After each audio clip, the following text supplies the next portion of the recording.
Algo que a gente sabe que aumentou muito, principalmente nesse período de pandemia e que todos os cientistas e especialistas que analisam comportamento humano, saúde humana, já têm apontado que vai ser a grande crise do pós-pandemia, são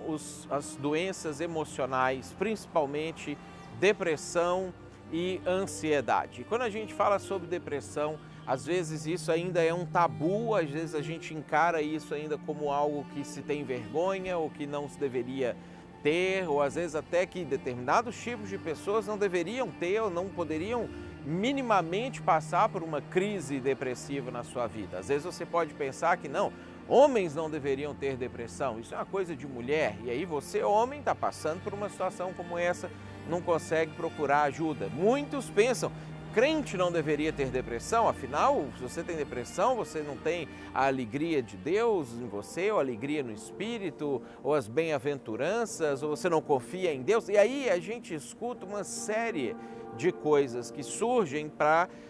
piorar o quadro depressivo propriamente dito. Eu queria que você pensasse comigo quais são as coisas que podem fazer com que você caminhe eventualmente para uma situação de depressão. Nós temos um exemplo muito claro na Bíblia, lá em 1 Reis, capítulo 19, que é a história de Elias, um dos grandes homens de Deus,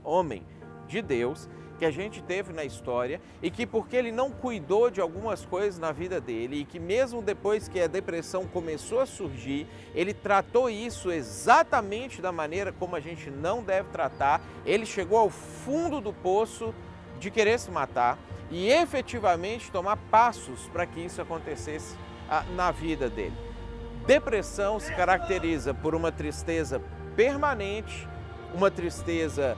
que não cessa, uma tristeza que faz com que você comece a olhar para as coisas que naturalmente te trariam alegria e você não tenha desejo nenhum de participar de alguma coisa disso. Caracteriza por isolamento, você começa a se afastar das pessoas, achar que ninguém pode contribuir com você, ninguém vai te entender, ninguém pode te ajudar.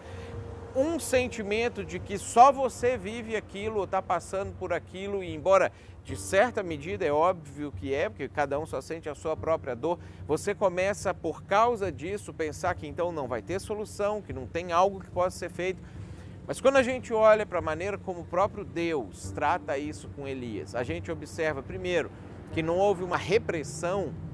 ao comportamento dele, não houve um descrédito, um desmerecimento a tudo que ele tinha feito e a quem ele era por causa disso, não houve um julgamento por conta daquela situação, não houve nenhuma daquelas frases clássicas como fique feliz, melhore, como se isso fosse simplesmente fazer você ficar bem de uma hora para outra, mas também não houve uma condescendência com as coisas que fizeram com que ele chegasse àquele ponto. Alguém que está passando por depressão ou está caminhando para a depressão precisa continuar em contato com a verdade e ter pessoas que falem a verdade de uma maneira que a oriente a não cair profundamente nisso, ou se caiu, sair disso e poder enxergar ou voltar a enxergar a vida como de fato ela é, com coisas ruins, naturais, mas também com coisas boas que também são naturais. Se você está passando por alguma situação assim, você conhece alguém que está passando por alguma situação dessa, não caminhe sozinho. Não permita que esses pensamentos determinem a maneira como você vai lidar com isso. Não tenha preconceito, nem para si mesmo, nem para outras pessoas. Não diga, melhore, fique bem,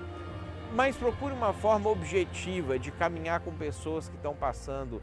por alguma circunstância dessa na vida. E se é o seu caso e você quiser entrar em contato com a gente e conversar com a gente, o telefone da igreja está aí, nós temos o Ministério Pastoral, homens e mulheres que são capacitados especificamente também na área emocional para poder caminhar com você. Não deixa de curtir esse vídeo, compartilhar com alguém que você sabe que pode estar passando por isso, ou que alguém que conhece alguém que está passando por isso. Compartilha o nosso canal, faz o seu comentário sobre como que você talvez tenha enfrentado essa situação de crise, de ansiedade, ou como que você superou uma situação assim. Talvez o seu testemunho, a sua fala pode ajudar outras pessoas também, e continue acompanhando a gente.